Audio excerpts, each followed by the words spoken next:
தோழமை சொந்தங்களுக்கு பணிவான வணக்கங்கள். அன்புடன் KVS. சில தோழர்கள் இந்த அரசு குடியிருப்பிலே இருந்து கொண்டு நகரத்தில் இருந்து புறநகர் பகுதிகளுக்கு இடமாற்றம் வரக்கூடிய நேரத்தில் எத்தனை நாட்களுக்கு அந்த குவார்டர்ஸை அனுபவிக்கலாம், என்ன விதிகள் இருக்கிறது என்பதை பற்றி சமீபத்திய உத்தரவினை பற்றி தெளிவாக சொல்லுங்கள் என கேட்டிருந்தார்கள். அவர்களுக்காக இந்த பதிவு. அஞ்சல் துறை 4/5/2023 அன்று புதியதொரு ஆணையினை வெளியிட்டது. அந்த ஆணையிலே இந்த கால நிர்ணயம் என்பது சரி செய்யப்பட்டு புதிய ஒரு நடைமுறை என்பது அமுல்படுத்தப்பட்டு இருக்கிறது.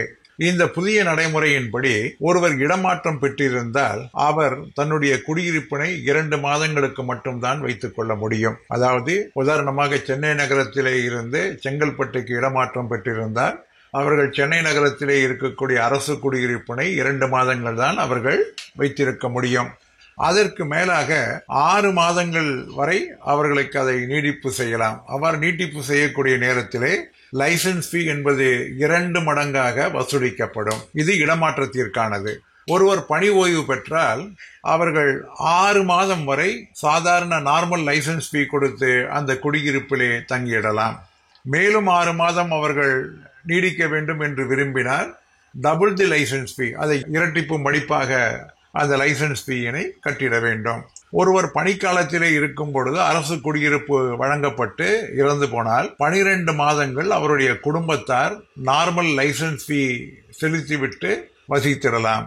அதற்கு மேலும் 12 மாதங்களுக்கு ஒரு மருத்துவ காரணங்களாலோ அல்லது குழந்தைகளுடைய கல்வி காரணமாகவோ அவர்கள் அந்த குடியிருப்பிலே தொடர்ந்திடலாம். அந்த நேரத்திலே கூட நார்மல் லைசன்ஸ் ஃபீ செலுத்தினால் போகும்.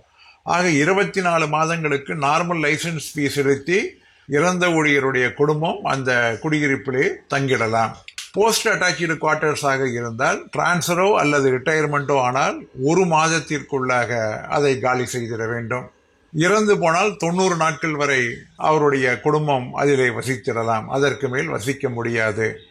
இந்த குறிப்பிட்ட காலங்களுக்கு மேல் போனால் டேமேஜ் ரெண்ட் என்பது வசூலிக்கப்படும். டேமேஜ் ரெண்ட் என்பது மிக கடுமையானதாகும். முதல் மாதத்திற்கு 1, 2, 4, 8, 16 என்றெல்லாம் போய் 40 மடங்கு லைசன்ஸ் ஃபீ என்பது நிர்ணயம் செய்து வசூலிக்கப்படும். அது மிக பெரிய தொகையாக வந்து சேரும். இது தற்பொழுது இருக்கக்கூடிய உத்தரவு. இதை அனைவரும் உள்வாங்கிக் கொள்ள வேண்டும் என்று அன்புடன் கேட்டுக்கொண்டு மீண்டும் சந்திப்போம். அன்புடன் KVS.